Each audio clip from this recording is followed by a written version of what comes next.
दोस्तों, आज की यह रोचक कथा अंत तक सुने और समझें। साथ ही हमारे चैनल को लाइक, सब्सक्राइब एवं शेयर करें। शिव और अंधकासुर की कथा अत्यंत प्राचीन, रहस्यमयी और गहन अर्थों से भरी हुई है। अंधकासुर का जन्म और उसका चरित्र शिव पुराण तथा अनेक अन्य ग्रंथों में मिलता है। कथा का प्रारंभ हिरण्याक्ष और हिरण्यकशिपु की वंशावली से होता है।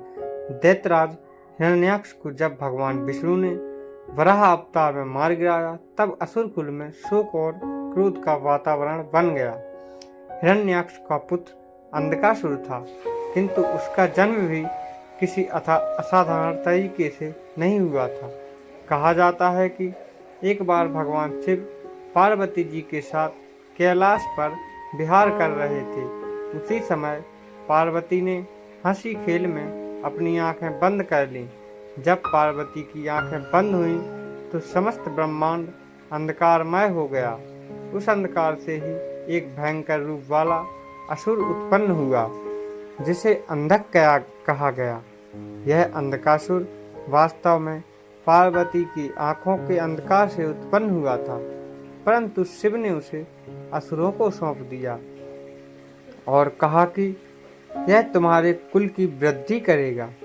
इस प्रकार अंधकासुर का पालन पोषण असुरों के बीच हुआ और वह आगे चलकर बलशाली, साहसी और अपार शक्तियों से संपन्न दैत्यराज बना।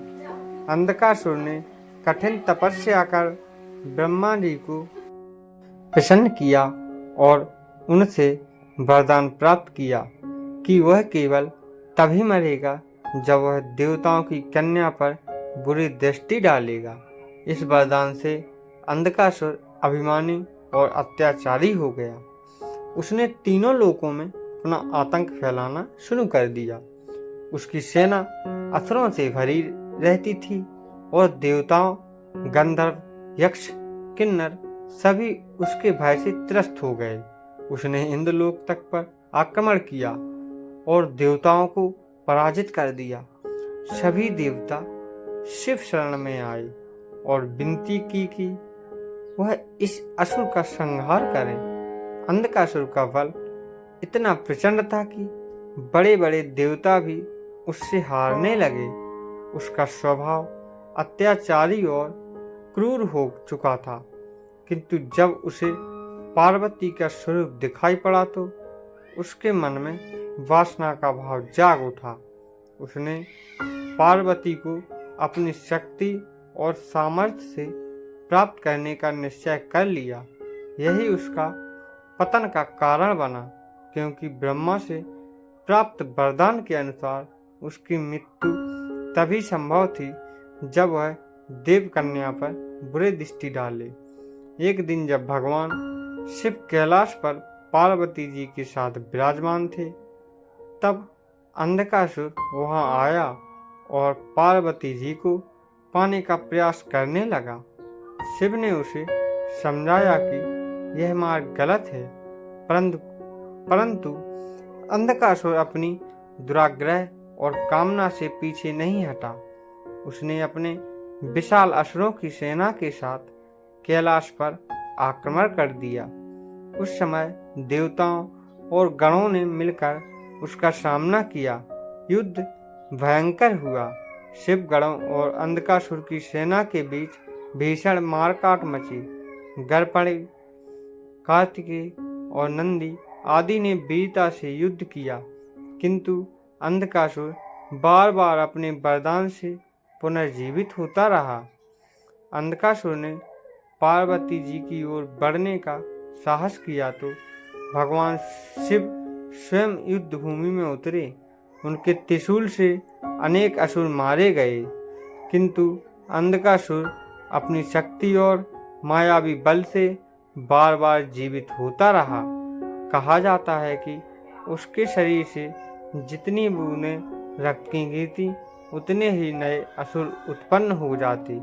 युद्ध के मैदान में उसका रक्त बहता और प्रत्येक बूंद से नया अंधक प्रकट होकर शिव गणों पर टूट पड़ता।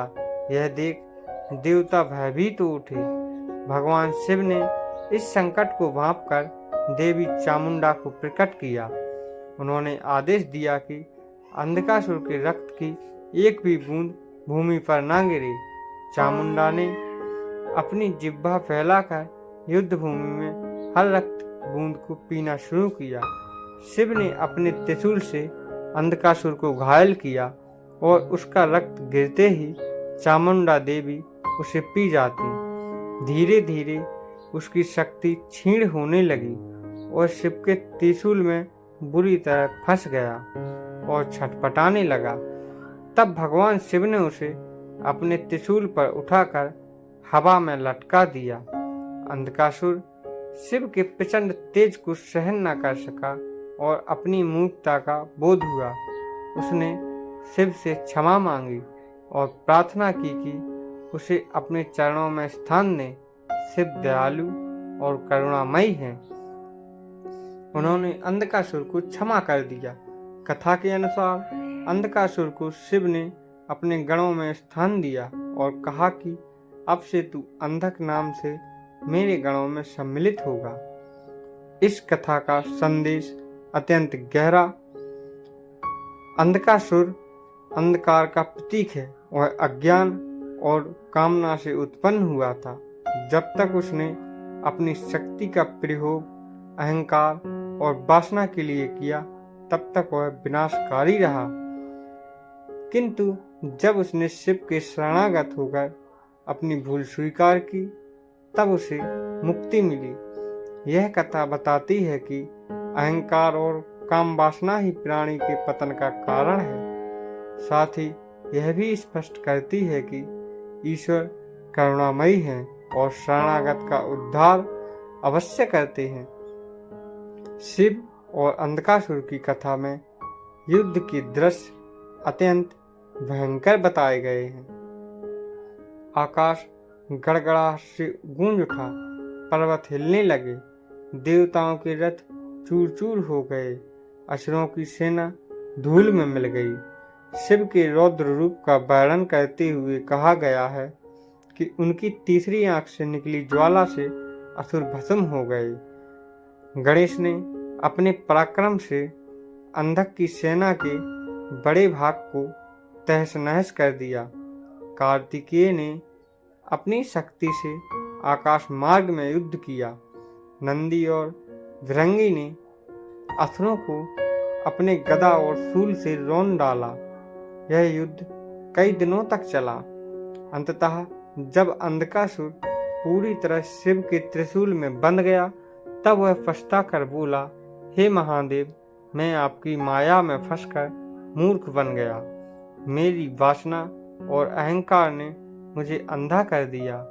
आप मुझे क्षमा करें। शिव ने मुस्कुराकर उसे अपने गणों में स्थान दिया और कहा कि जो व्यक्ति अपने अहंकार को त्याग कर ईश्वर की शरण ग्रहण करता है, उसे उद्धार अवश्य मिलता है। यह कथा केवल एक युद्ध कथा नहीं है, बल्कि गहन आध्यात्मिक प्रतीक भी है। अंधकासुर हर मनुष्य के भीतर छिपे अंधकार, अज्ञान और वासनात्मक भाव का प्रतीक है। शिव उस पर विजय पाकर यह संदेश देते हैं कि आत्मसंयम, ज्ञान और ईश्वर की भक्ति से ही उस अंधकार पर विजय प्राप्त की जा सकती है। शिव और अंधकासुर की यह कथा पीढ़ियों से सुनाई जाती रही है। यह भक्तों को सिखाती है कि चाहे कितना भी शक्तिशाली हो, यदि उसके भीतर कामना और अहंकार है तो उसका पतन निश्चित है, और जब वह ईश्वर की शरणागत होता है तब उसका उद्धार भी संभव है। इस प्रकार अंधकासुर का जन्म, उसका अत्याचार, शिव के साथ उसका युद्ध और अंततः उसका उद्धार, यह सब मिलकर एक ऐसी गाथा प्रस्तुत करते हैं जो जीवन के हर युग में प्रासंगिक है। दोस्तों, यह इतनी अच्छी रोचक कथा है जिसे आप लोगों ने अंत तक सुना, तो आप लोग हमें कमेंट करके यह ज़रूर बताएं कि आपको यह कथा कैसी लगी और ऐसी ही पौराणिक और रहस्यमयी रोचक कथाएं सुनने के लिए हमारे चैनल को लाइक एवं सब्सक्राइब जरूर करें। दोस्तों, मैं आपको इसी तरह की रहस्यमयी पौराणिक कथाएं लेकर आता रहूँगा। मिलते हैं हम अपनी अगली कथा में।